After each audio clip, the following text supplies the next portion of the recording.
नमस्कार, मी वैष्णवीस रेसिपीमध्ये आपलं पुन्हा एकदा स्वागत करते। आज आपण बनवूया हिरवी चटणी, जी सँडविच, पाणीपुरी, दहीवडा, चाट या सर्वांमध्ये वापरली जाते।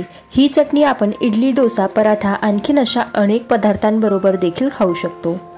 एक सिक्रेट पदार्थ वापरून ही चटणी बनविणार आहोत, ज्यामुळे चटणी काळी न पडता हिरवीगार दिसणार आहेत।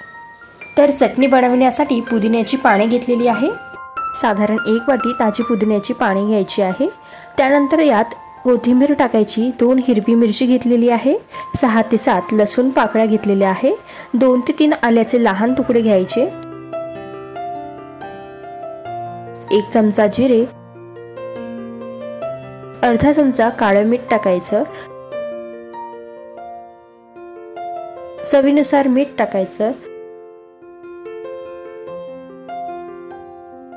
थोडा चाट मसाला टाकू। चाट मसाल्यामुळे चटणी छान चटपटीत होते। आता यात अर्धा लिंबाचा रस टाकूया।